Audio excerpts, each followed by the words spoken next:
Hey everyone, welcome back to another Heavy Metal Diecast video review. We're having a look at a bit of an older one from Hobbymaster here. It is a Grumman TBF-1 Avenger, as you can see right here, from US Navy's VT-8 while aboard the USS Hornet. Now, after the squadron's mauling when attacking the Japanese carriers in their Devastators, they would equip with the new TBF-1 Avengers prior to the Battle of Midway.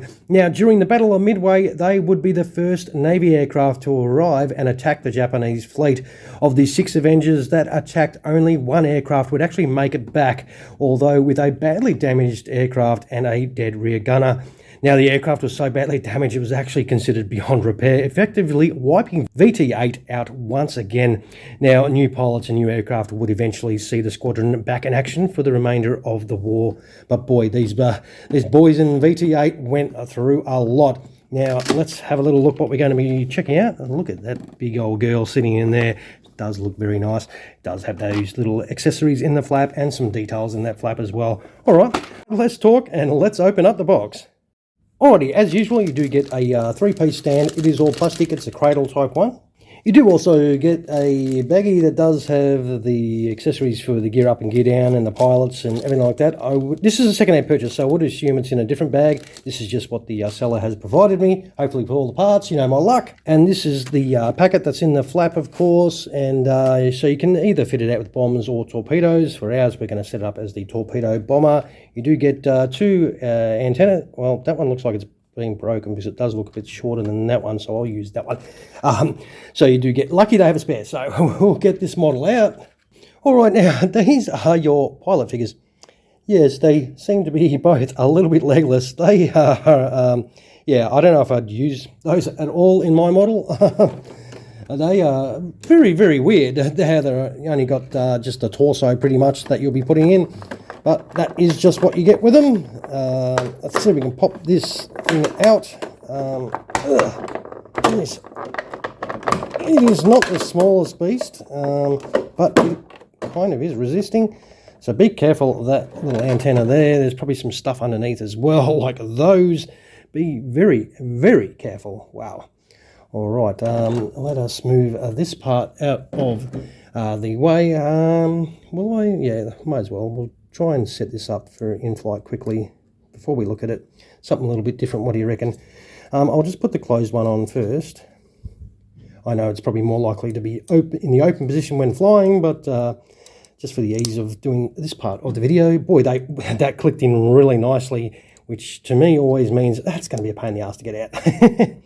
But that pretty much, that's all you got to do to set it up for in-flight with everything closed up.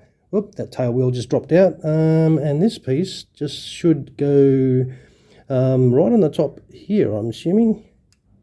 Whoop, right on the top here, I'm assuming. There we go. Now, that is pretty cool. Now, that is a little bit loose fitting the rear piece here. Let's see if we can try that again and put a bit of force in there. That's better. All right, let's get stuck into this. Now, this does look superb. The propeller, you know, spins okay. It's got some really nice engine detail in there. Check out that. Yep, very cool. The actual panel lines will zoom straight in so you can get a little bit of a look at it. The details on the lines and everything are very nice.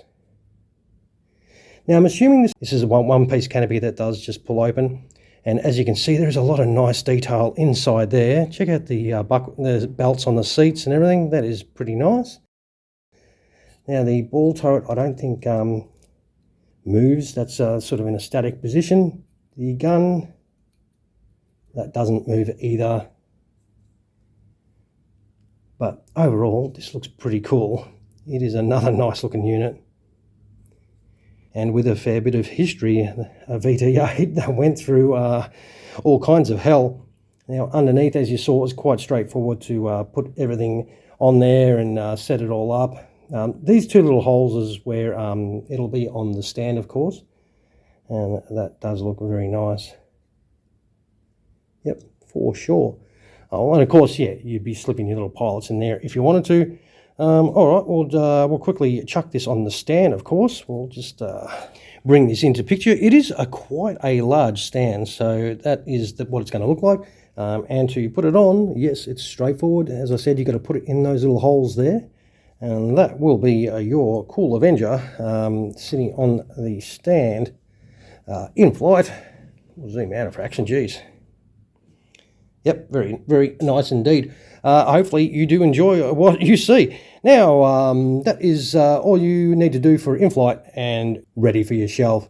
All right, everyone, we'll quickly throw some landing gear on this. We'll open up that bomb bay, of course, and throw in the torpedo, and we'll wind up the video. All right, we'll be back in just a moment.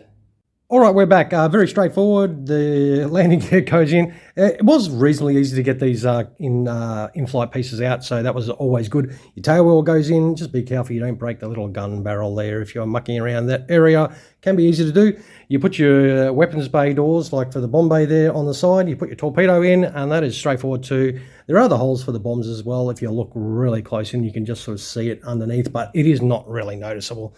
Probably the only thing I'm not a big fan of is just the looseness of my main landing gear. It does seem to be a little bit loose, but that is it. It looks nice. It's got some great detail on it too.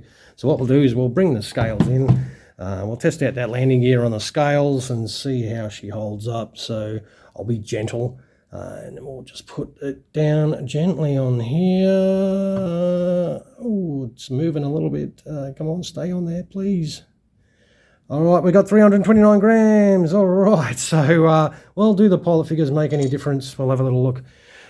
Yes, they made a difference. So 330 grams if you're going to use your pilot.